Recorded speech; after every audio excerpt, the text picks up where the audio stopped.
আমি গণতান্ত্ৰিকভাৱে গণতন্ত্ৰ ৰক্ষাৰ কথা কোৱা মানুহবিলাকক হিমন্ত বিশ্ব শৰ্মাৰ চৰকাৰৰ যিটো পুলিচ বাহিনী আছে জি.পি.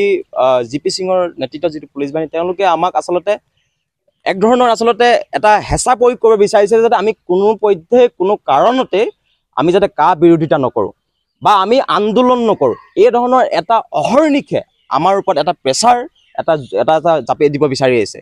আপোনালোকে আমাক শেহতীয়াকৈ আমাক অনবৰতে বন চাইন কৰিবৰ কাৰণে হেঁচা প্ৰয়োগ কৰি আছিলে। আমি কোনোপধ্যে কৈছোঁ যে আমাক যদি মূৰত গুলিয়াইও দিয়ে, আমাক যদি 1000 বছৰ জেলো দিয়ে, তাৰপিছতো আমি কৈছোঁ যে আমি কোনোপধ্যে চৰকাৰৰ চুক্তিত যি চুক্তিত লিখা থাকিব যে কা বিৰোধিতা তোমালোকে নকৰিবা, তোমালোকে আন্দোলন কৰিব নোৱাৰিবা, এনেধৰণৰ কোনো আপোচকামী চুক্তিত আমি কেতিয়াও স্বাক্ষৰ নকৰোঁ বুলি স্পষ্টভাৱে আমি কৈছোঁ।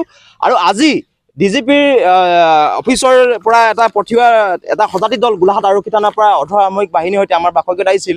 তাৰপিছত তেওঁলোকে কৈছে যে তেওঁলোকে কোৱা মতে আমি উচ্চতলীমূলক কিছু কথা কৈছে আৰু কৈছে যে এটা মোৰ ফেচবুক পোষ্ট আমি দিছিলোঁ আৰু যিটো ৰাইজক আহ্বান কৰি কৈছিলোঁ যে আমি কৈছিলোঁ এই ফেচবুক পোষ্টটো এনেধৰণৰ আছিলে। আপোনালোকে মোৰ পিনটো গৈ ফেচবুক পেজলৈ গ'লে দেখিব যে আপুনি মৌন হৈ থকা মানে জাতিৰ শ্মশান যাত্ৰাত অংশগ্ৰহণ কৰা, সকলো ওলাই আহক #নৌকা।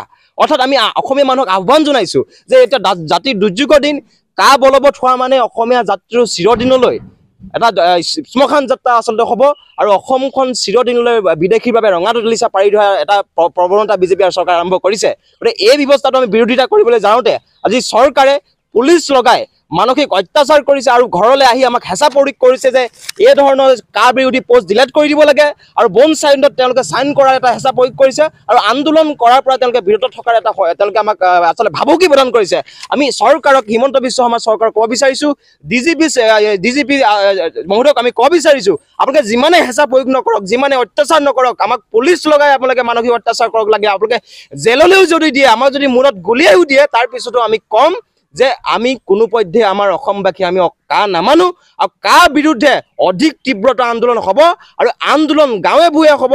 যি পৰ্যন্ত কা বাতিল নহয় সেই পৰ্যন্ত আমাৰ সংগ্ৰাম সৰ্বাত্মক হ'ব। প্ৰয়োজন বোধে কা বিৰুদ্ধে আমাৰ সৰ্বাত্মকভাৱে আমি ৰাজপথ অৱৰোধ কৰি আন্দোলন কৰিবলৈও আমি বাধ্য হ'ম। এই কথা আমি চৰকাৰ তথা হিমন্ত বিশ্ব শৰ্মা তথা আমি DGP মহোদয়ক সকীয়াই দিছোঁ।